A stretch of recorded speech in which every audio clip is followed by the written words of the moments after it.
So good evening, everyone. We're really glad to have Cheryl Pothouse from our SibShops opportunity workshops, an opportunity for the siblings of our students to get a chance to connect on a different and deeper level, doing some creative things, but also getting an opportunity to learn. Cheryl was so graciously offered her time tonight to come and share some of her perspective and some of what she learned and heard from the students. And so with that, Cheryl, I'm going to turn this over to you. Thank you. Thank you for having me.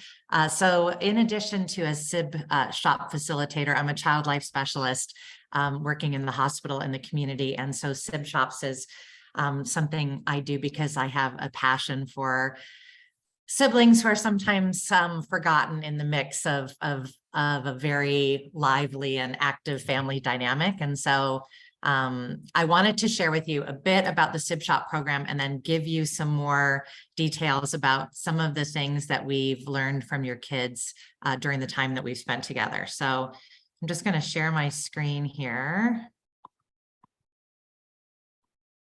There we go.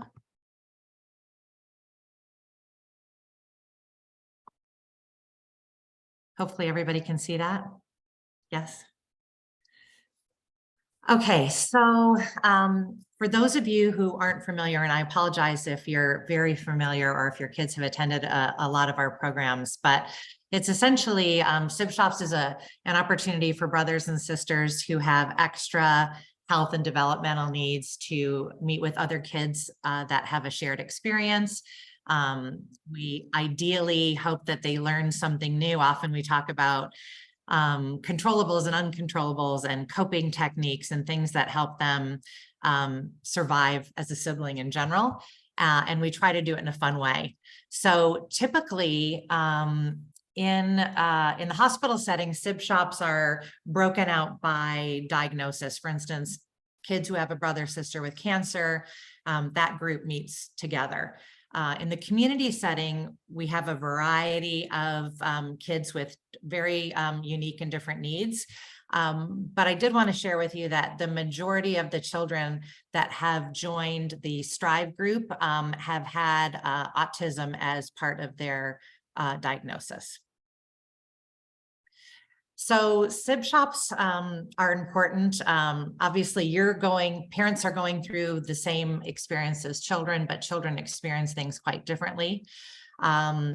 Children are the next generation of caregivers. Some feel like they are in a caregiving role, I think now, even at a young age.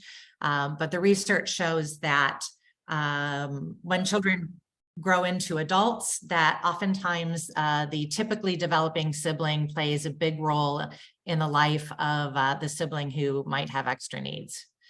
The SibShops has definitely been a space where the kids, a safe space where kids feel like they can express the good, the bad, the ugly, anything they're feeling or experiencing, and share it with others who have a complete understanding of what they're talking about. It's interesting. We've had kids talk about when they're with friends and friends talk about situations happening with their family that they consider to be normal, maybe are not so normal when you have a brother or sister with special needs. So this gives them the opportunity to, share with people that that can definitely relate to what they're experiencing. So siblings get to meet other siblings maybe for the first time. Oftentimes kids are in similar classes, and we did have some middle school girls that were actually friends but had never really talked about their brother's diagnosis. They had brothers the same age with a similar diagnosis, and this opened up the opportunity for them to start sharing and supporting one another. We talked about the fun piece, and I also mentioned talking about the good parts and the not so good parts about being a sibling with a brother or sister with special needs. And the kids are very open once they realize that they're in a room with other people who have a real understanding of what life feels like for them. They also have an opportunity to learn how to handle sticky, tough, conflicting kind of situations. So during craft time, I provide letters that I actually write that are from siblings who are looking for advice from the experts, which are the siblings in attendance. And the kids in the room are very happy to give advice about handling sometimes hard things.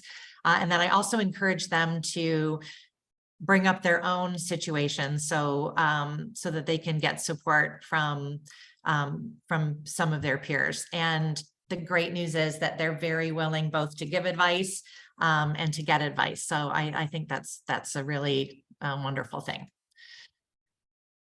So this is just something to remember. Obviously what parents are going through and what siblings are going through can be similar, but siblings have very unique and special needs that I think should be recognized. I think that from a peer perspective, I think they have challenges that parents typically don't have. Siblings often and can feel very embarrassed when a brother or sister with special needs has a behavior that isn't considered appropriate. Some siblings expressed the feeling that they feel a lot of pressure to succeed and do well because they're typically developing. So I think there's a lot of I think they feel I guess pressure is the right word. They feel a lot of pressure to do better and be better, which just makes me want to remind us that they are just children and siblings as well as your other siblings. So I hope that makes sense. So these are a couple of things that I think your children want you to know, and there are more, but these are three important ones. And I think the first one is I'm just a kid. So when a conflict arises, we often hear about things, there's lots of talk about dinner. Dinner seems to be a really a place where lots of conflict or sometimes arises. And parents typically, they tell us, ask the typically developing sibling to leave your sibling alone, you know better. And it's really put on them to be the bigger person, the adult, even when the relationship, perhaps even when they're the younger sibling and their older sibling is the one with special needs. So just as a reminder that each of your children, the siblings, all have similar behaviors. Sometimes they misbehave, they get angry, they act out, but we can't always require them to be the one that concedes or the one that has to do a more grown-up behavior sometimes than they can even manage. So the next one I wanted to mention is help me feel safe and seen. And I think we've heard a lot about the difficulty in managing when their sibling has aggressive behaviors, and their personal safety needs to be just as important as your sibling with special needs. So creating that safe space for them is really, really important. And conflict arises in all families, so that's totally normal. And I would just ask that you remember that children often feel helpless when a conflict arises, especially between parents and other children. And they're always, children are looking for us to model the kind of behavior that's appropriate. They're always learning from us, and especially in this case. And when I mentioned earlier that these children will end up being caregivers for their brothers or sisters, it's important that they learn the best way to manage sometimes difficult emotions, feelings, or situations. And the last point is spending time with that sibling is really important one-on-one, and allowing all the feelings to be okay. And we talk a lot about that. So There are no bad feelings.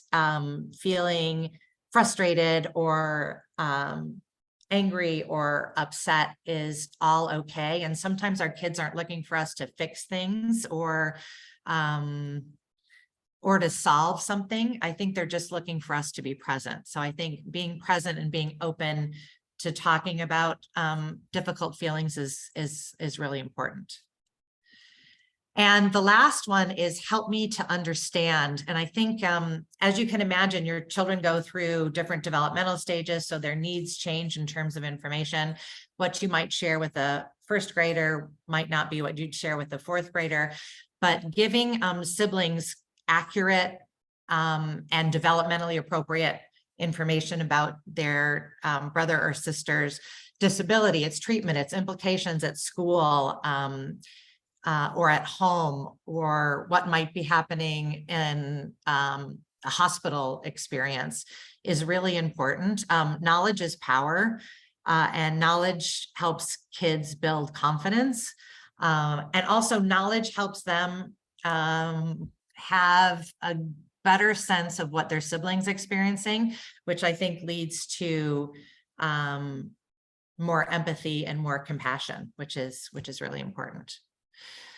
So that's my very brief and just some general information about SibShops and some of the things that the general themes that have come up during the time I've spent with the children.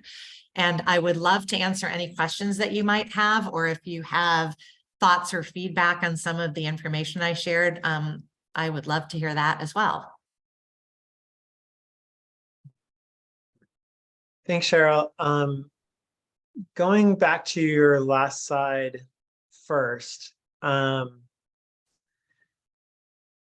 guess I'm wondering, what do you think are some good ways to know what is developmentally appropriate for some of our students and some of our siblings? And I'm thinking about, like, I know the age we started to share with our diagnosed child, and our neurotypical child is not at that stage yet either. And so just trying to figure out, like, what's that age appropriate line, I think for me at least, is kind of a curious line to figure out how to walk.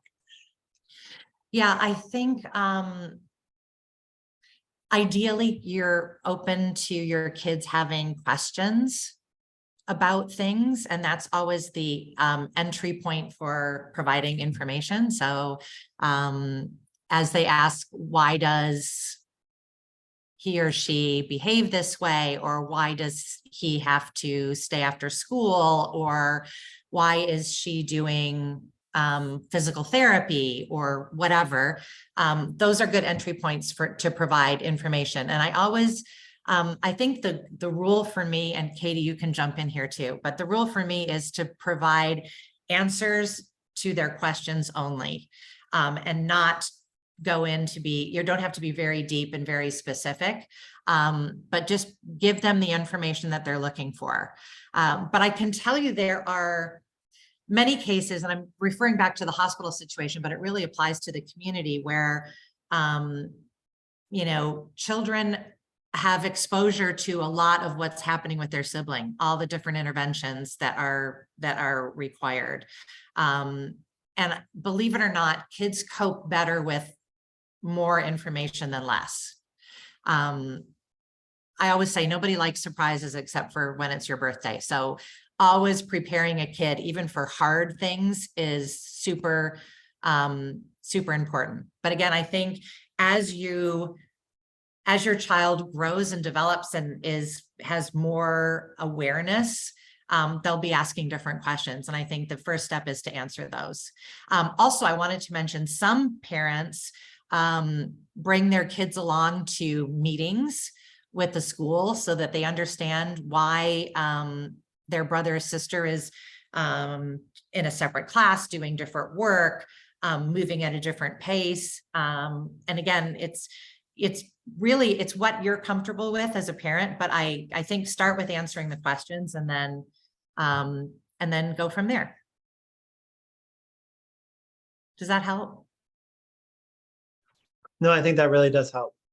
Yes, I think that really helps. I have a bad habit of saying no when I Katie, mean did you yes have and yes. anything else that you wanted to add about that? Well, because I was listening in on all these SibShops, I'd say that the kids that we saw had a nice understanding of their sibling already. So, you know, parents whose kids participated, you're on the right track. And I would say, like, to echo what Cheryl said, be ready to answer questions and then just to be available to continue the discussion after those questions. So rather than answering and running away, just hold space a little and see if anything else comes up from there. Thank you. Are there any other questions? One of the things too, and while parents or people maybe think of questions, one of the things we wanted to talk briefly, and Dr. Hoffman, we were hoping you could maybe help us with this, is how would a parent know when their child, like, kind of following, piggybacking off of Brian's question, what if their child, they feel like needs more support, you know, but is not a kid that would, you know, need an IEP within the school setting, but might need some family or counseling support outside of school? How does a parent go about making that distinction and accessing community resources? Or is there a point person at school to help, or who's their best bet?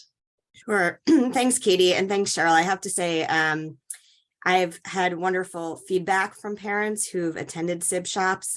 It's come up in IEP meetings, just how helpful it was for their students, for their children who did not have needs, and think just felt like they were part of a community. And so thank you for the work that you've been doing. That's great to hear. Yeah. And I would say in terms of support in school, absolutely, anytime there's a concern that a parent has, we invite parents to contact their school counselor.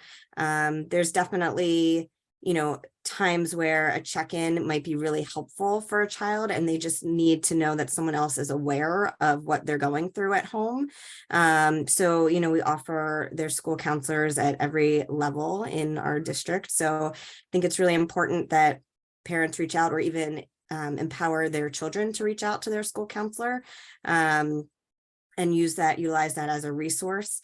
Definitely in the district, counseling is, you know, it's a brief checkpoint, right? So it doesn't take the place of therapy if that's what's needed. So if there's an ongoing need and something that's really impacting the household that needs some more attention, then I would definitely say, you know, trying to get some outside resources. There's some wonderful counselors in the Hopewell community. And I think I sent Brian and Katie the resource guide that Dan DeStefano, our supervisor of counseling services, had put together. And so, you know, that's something that parents can access as well. But anytime there's a concern, definitely the school counselor is a great first reference point, as well as our child study teams, who are often, you know, working with the sibling. They can definitely be a point person also that parents can access. You have any other specific questions, Katie? Does that answer, or is there? Oh yeah, that's helpful. Okay. Yep, just so parents knew kind of the best first person. Okay. So thank you. And we will make sure to set a link up for the document that Beth's referring to. She did send that to me today. So I'll make sure that gets in there in our stuff. Thanks, Dr. Hoffman. Can I just say, coming from a family where I have a brother who had a child with a disability and a sister who has a daughter who has Down syndrome, and it takes its toll on the siblings. And my nephew's what, 42 now? That's showing my age, but he's 42 now. But he didn't have anybody to reach out to if he needed to. And he had a sister who had cancer, who was in the hospital for long stays and would see his mom every so often. And, you know, and then I have with my niece, Casey, her older sister is only 2 years older, but she's like her mother.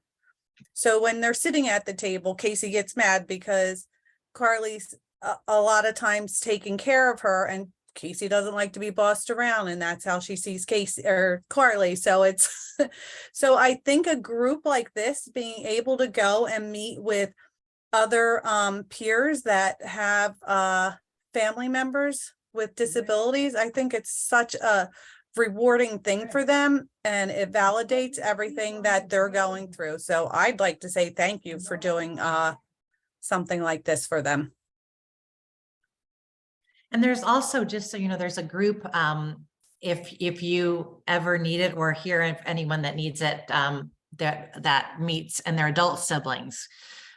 Sometimes they've gone through the SibShop program as children, sometimes not, but it's a place for adults to connect in the same fashion, to share a shared experience, which obviously is different than the smaller children, but it does feel, I think, like a community that can provide resources and support, which is wonderful. So if Brian or Katie, I can give you that information too, just in case anybody is interested.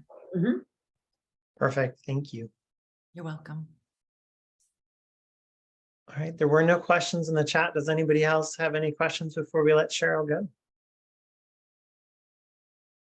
I would just like to say that Strive's hoping to continue to do this, you know, in the spring. And we had some, because I was kind of walking kids in and out, we had some really nice feedback from parents, and we're hoping to, you know, offer this in the future because we do really see the benefit.